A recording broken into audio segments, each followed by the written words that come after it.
আজ খুব ফ্যান্সি কিছু না, না কোনো ওভেন, না কোনো রেস্টুরেন্ট স্টাইল প্লেটিং। চুলা জ্বালাই, কারণ আজ চিজি রেড সস পাস্তা বানাবো বাসার মতো করি। পাত্রে পানি বসালাম, পানি বেশি না, পাস্তা ডোবার মতো হলেই হবে। লবণ দিচ্ছি একটু বেশি করে, কারণ পাস্তা ভেতর থেকে স্বাদ নেবে। পানি ফুটতে শুরু করেছে, এখন পাস্তা ঢুকাচ্ছি। পানি ফুটতে শুরু করেছে, এখন পাস্তা ঢুকাচ্ছি। চামচ দিয়ে একবার নেড়ে দিচ্ছি যাতে পাস্তা একসাথে লেগে না যায়। এই জায়গায় তাড়াহুড়ো করা যাবে না। পাস্তা নরম হবে কিন্তু গলে যাবে না। আলাদা আলাদা থাকলেই ঠিক। পাস্তা সেদ্ধ হচ্ছে, আমি পাশের চুলায় প্যান বসাচ্ছি। তেল না মাখন, যেটা বাসায় আছে সেটাই। আজ মাখনই নিচ্ছি, কারণ স্বাদ একটু ভালো আসে। মাখন গলছে, এই মুহূর্তে আঁচ কম। রসুন কুচি ঢোকালাম।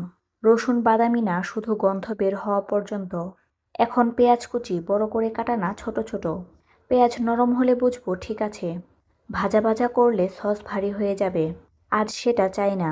এখন টমেটো পিউরি ঢোকাচ্ছি। ঘরে ব্লেন্ড করা টমেটো, ক্যানের কিছু না। ঢালার সাথে সাথে আঁচ মাঝারি। নাড়াচাড়া বন্ধ করা যাবে না, নাড়তে থাকি। টমেটো কাঁচা গন্ধ যাবে, এটাই লক্ষ্য। এই সময় লবণ দিচ্ছি, একদম শুরুতে দিলে সস ব্যালেন্স হয়। এখন টমেটো সস বা কেচাপ, 1 চামচের বেশি না। এটা শুধু রং আর হালকা মিষ্টির জন্য। চিলি ফ্লেক্স ঢুকছে। ঝাল বেশি না, ভিডিওটা সবাই দেখবে। অরেগানো ঢুকছে। এই গন্ধটাই আসল। এই জায়গায় দাঁড়িয়ে থাকলে বোঝা যায় রান্না ঠিক পথে যাচ্ছে কিনা। পাস্তা সেদ্ধ হয়ে গেছে, পানি ঝরাচ্ছি। কিন্তু পুরো শুকনো না, একটু ভেজা ভাব রাখছি। সস এখন ঘন। তেল আলাদা হতে শুরু করেছে, মানে প্রস্তুত। পাস্তা ঢোকাচ্ছি সসের ভেতর। একেবারে সব না, ধীরে ধীরে। নিচ থেকে তুলে মেশাচ্ছি। এখন দরকার হলে পাস্তার সেদ্ধ করা পানি একটু। এই পানিতেই আসল ম্যাজিক। সস আর পাস্তা একসাথে বাঁধে। চুলার আঁচ কম, এখন চিজের সময়। মোজারেলা চিজ গ্রেট করা উপরে ছড়িয়ে দিচ্ছি। পারমেশান থাকলে একটু, না থাকলে স্কিপ। আজ কোনো চাপ নেই। ঢাকনা দিলাম একদম লো হিট, 2 মিনিটের জন্য। এই 2 মিনিটে কিছু নাড়ব না। চিজ নিজে নিজেই কাজ করবে। ঢাকনা খুলছি, চিজ গলে গেছে। সস চকচক করছে। চামচ ঢুকলে বোঝা যায় পাস্তা আলাদা না, সস আলাদা না, সব একসাথে। এই জায়গায় ভিডিও বন্ধ করলে ভুল হবে, কারণ এখনই বোঝা যায় বাসার রান্না কেন আলাদা লাগে। আর কোনো গার্নিশ না, কোনো পার্সলে না, যা আছে সেটাই যথেষ্ট। প্লেটে ঢালছি। স্টিলের প্লেট হলেও সমস্যা নেই, কারণ স্বাদ বদলায় না। গরম গরম খেতে হবে। পরে খেলে চিজ জমে যাবে। এই রান্না সময় চায়, অপেক্ষা না। আজ খুব ফ্যান্সি কিছু না, কিন্তু খাওয়ার পর বুঝবে এই চিজি রেড সস পাস্তাই আজকের সেরা সিদ্ধান্ত। আজ খুব ফ্যান্সি কিছু না, চিজি রেড সস পাস্তা।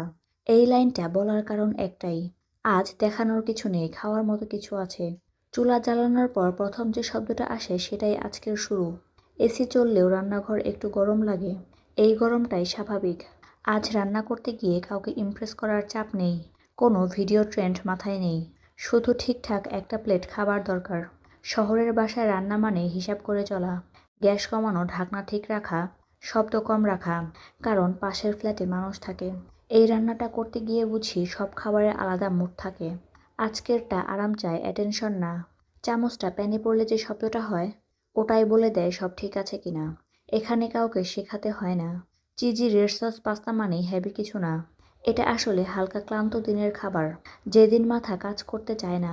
রান্নার সময় অনেক কথাই বলা হয় না, কারণ বলার দরকার পড়ে না। হাত নিজে নিজেই চলে। এই রান্নায় সময় ধীরে চলে, কিন্তু বিরক্ত লাগে না, কারণ প্রতিটা মিনিট কাজে লাগে।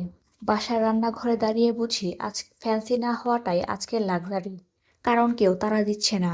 এই পাস্তা বানাতে গিয়ে বারবার মনে হয় বাইরের খাবার সব সময় দরকার হয় না, ঘরের স্বাদ আলাদা।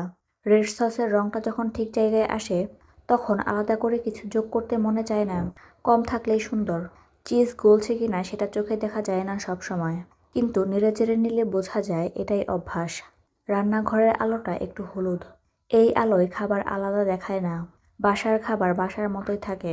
এই পাস্তা বানাতে গিয়ে কেউ কারোর জন্য অপেক্ষা করছে না। যে খেতে চায় সে খাবে। যে পরে আসবে তার জন্য ঢেকে রাখা যাবে। শহরের বাসায় এই সুবিধাটাই সবচেয়ে ভালো। সময় নিজের মতো চলে, রান্নাও নিজের মতো হয়। এই জায়গায় যদি মনে হয় এটা শুধু পাস্তা, তাহলে তুমি রান্নাঘরের কথা মিস করছো। চিজি রেড সস পাস্তা কোনো ঘোষণা না, এটা একটা সিদ্ধান্ত। আজ সহজ থাকবো। এই খাবারটা বানাতে গিয়ে কারো প্রশংসার কথা মাথায় আসে না, কারণ এটা নিজের জন্য। রান্নার সময় হাত থামে না কিন্তু মাথা শান্ত হয়ে যায়। এই কারণে অনেকে রান্না ভালোবাসে।